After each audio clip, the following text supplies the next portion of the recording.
नीतीश जी की पार्टी समाप्त होने वाली है और भारतीय जनता पार्टी में मर्ज होने वाली है। नीतीश कुमार जी से अमित शाह जी तो यही कह रहे होंगे, आप कौन सा चुनाव जीते हो, जीते तो हम हैं ईवीएम से, तो इसलिए चुप रहो, जो हम कह रहे हैं वो करो, हम आपको एक अच्छा पद दे देंगे, यहाँ पे मिनिस्टर बना देंगे या कुछ बना देंगे, और आपको एक रिटायर्ड लाइफ जीने के लिए हम आरामदेह जिंदगी देंगे। लेकिन ऐसा होगा नहीं, नीतीश कुमार जी जेल जाएं, वो बिहार की चीफ मिनिस्टरशिप छोड़ तो दें। अगला नंबर वही है, लालू यादव जी का जो हाल हुआ है उससे बुरा हाल ये लोग आरएसएस और बीजेपी के लोग नीतीश कुमार जी का करेंगे, इनके पूरे परिवार का करेंगे।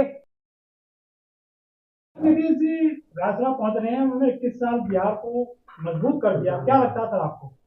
मुझे जो लगता है वो मैं पहले से ही बता चुका हूं, भारतीय जनता पार्टी की बिहार में चीफ मिनिस्टर बनने वाला है, नीतीश जी की पार्टी समाप्त होने वाली है और भारतीय जनता पार्टी में मर्ज होने वाली है। मुझे ये पहले दिन से लगता है और वही हो रहा है उसका। अब तब लोग शायद मुझ पर थोड़ा सा कम विश्वास करते हैं, आज वो बात सच होने जा रही है, आप लोगों के सामने ही है सारी। उनके जो सुपुत्र हैं जिनके बारे में ये कहा जाता है कि वो राजनीति में कभी आएंगे ही नहीं, अब वो भी राजनीति में आने वाले हैं, लेकिन क्या वो भारतीय जनता पार्टी ज्वाइन करने वाले हैं, ये सवाल भी ज्यादा कुछ लंबा नहीं रह गया, बहुत जल्दी आप देख लेंगे। लेकिन लोग कह रहे हैं कि उनके कार्यकर्ता कुछ जो है रो रहे हैं, कह रहे हैं कि नीतीश कुमार को हाईजैक कर लिया गया। पूरी बिहार की जनता रो रही है, ईवीएम के माध्यम से पूरा इलेक्शन हाईजैक हो गया। जब तो ये पॉलिटिकल पार्टी सो रही थी, नीतीश कुमार जी भी सो रहे थे। अभी नीतीश कुमार जी को चीफ मिनिस्टर का पद छोड़ने दीजिए, मेरी सारी पेशन गोई जो मैंने भविष्यवाणियां की थी वो हुर्फ बहुर्फ सही होंगी। नीतीश कुमार जी जेल जाएंगे, मैं आपको बता रहा हूँ। तो बिहार की चीफ मिनिस्टरशिप छोड़ तो दें। अगला नंबर वही है, लालू यादव जी का जो हाल हुआ है उससे बुरा हाल ये लोग आरएसएस और बीजेपी के लोग नीतीश कुमार जी का करेंगे, इनके पूरे परिवार का करेंगे, इनके सुपुत्र को कम से कम ये बात समझ लेनी चाहिए। लेकिन लोग ये भी कह रहे हैं कि नीतीश कुमार बूढ़े हो चुके हैं, बिहार का काफी विकास किया है, अब उनके बेटे जो है विकास की गति में कहीं धीमी आ गई थी बिहार की, तो अब बेटा युवा है और बिहार को तेजी से विकास करेंगे। वो पहले भारतीय जनता पार्टी ज्वाइन करेंगे, उसके बाद भारतीय जनता पार्टी के एक सच्चे सिपाही के रूप में जो कार्य उन्हें दिया जाएगा वो करेंगे। बिहार के चीफ मिनिस्टर वो नहीं बनेंगे, ये मैं आपको बता रहा हूँ। राष्ट्रीय राजनीति में क्या स्वीकार किए जाएंगे नीतीश कुमार? वो तो पूरी जगह स्वीकार ही स्वीकार है ना, आरएसएस और बीजेपी के अंदर। जब तक उन्हें जेल भेजने की जनमत मिलेगा क्या उनको? वो जेल जाएंगे। अब जनमत भूल जाइए, जनमत भी ज से शुरू होता है और जेल भी ज से। नीतीश कुमार जेल जाने वाले हैं सर? मेरा तो यही मानना है, देख लेंगे आप लोग जल्दी। कितना भी कॉम्प्रोमाइज हो जाए, वो कितना भी दंडवत कर लें मोदी जी के सामने, कितने भी चरण छू लें दुनिया भर के सामने मोदी जी के, नीतीश कुमार जी का जेल जाना तय है। ये उनकी नियति है, क्योंकि नीतीश कुमार जी की पार्टी खत्म करनी है आरएसएस और बीजेपी को, उसको मर्ज करना है भारतीय जनता पार्टी में। अमित शाह जी खुद तारीफ करते हैं नीतीश कुमार का कि नीतीश कुमार ऐसा कोई मुख्यमंत्री नहीं है, नीतीश कुमार जैसा साफ छवि का इंसान नहीं है कोई, आप कह रहे हैं कि जेल जाएंगे।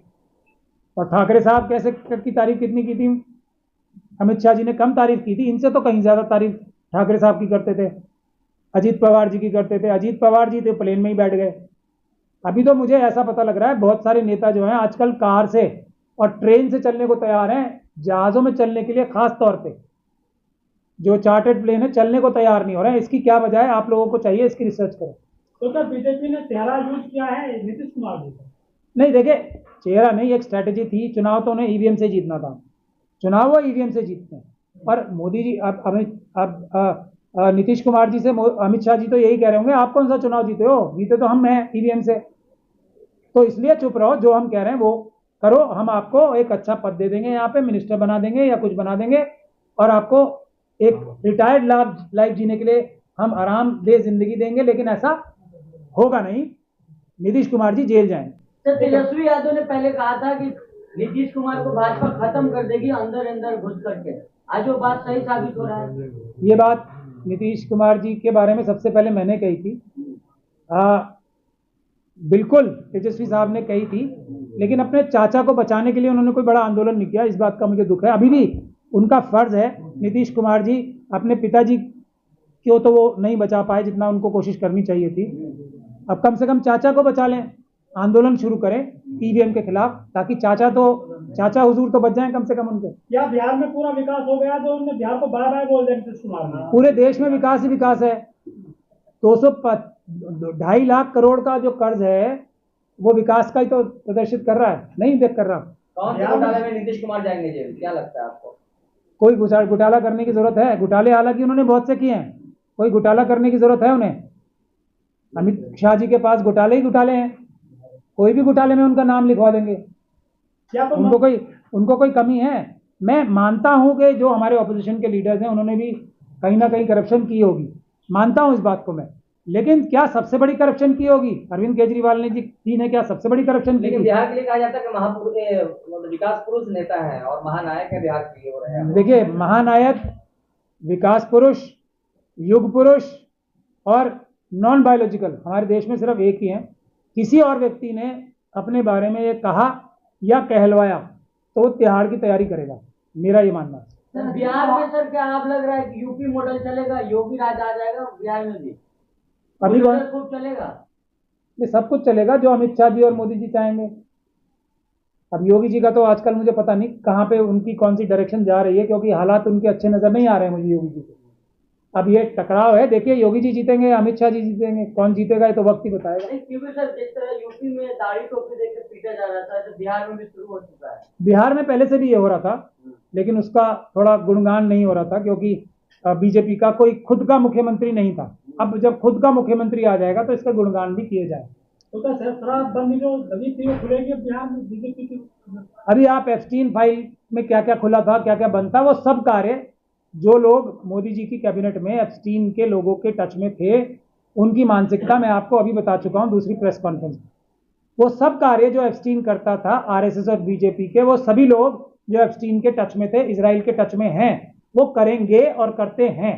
इसमें कोई किसी को शक और शुबा नहीं होना चाहिए। तो बिहार का विकास कैसे देखते हैं सर आप? ये विकास कुछ कहे जाते थे, कह रहे सुशासन बाबू हैं, सुशासन बाबू की इनकी एक तस्वीर पेश की जा रही थी। अब एप्स्टीन का सुशासन है और आगे और बढ़ेगा, ये बात मैं आपको बता चुका हूं। एप्स्टीन के बारे में सब लोग पढ़ें, उससे अपना निष्कर्ष निकालें। जलता है ब्लैक बॉक्स, जलाने वाला चाहिए, समझ गए आप? जलाने वाला है, जहाज भी जलता है, पेट्रोल भी जहाज के अंदर होता है, पेट्रोल रखने वाला चाहिए, जहाज जलाने वाला चाहिए, ब्लैक बॉक्स जलाने वाला चाहिए। जलती सब चीजें हैं, लेकिन एक राइट टेक्नोलॉजी चाहिए होती है सब चीजों को जलाने की। हाँ, जहाज के ब्लास्ट होने से, जहाज के गिरने से, जहाज के क्रैश होने से ब्लैक बॉक्स बिल्कुल नहीं जलता। उसकी टेक्निक होती है जलाने की, वो टेक्निक इस्तेमाल करोगे तो जरूर जलता है ब्लैक बॉक्स। तो इसका क्या मतलब, जो तमाम मुख्यमंत्री हैं अगर जला है तो जहाज के क्रैश होने से नहीं जला, वो किसी खास टेक्निक का इस्तेमाल किया गया है, उससे जला।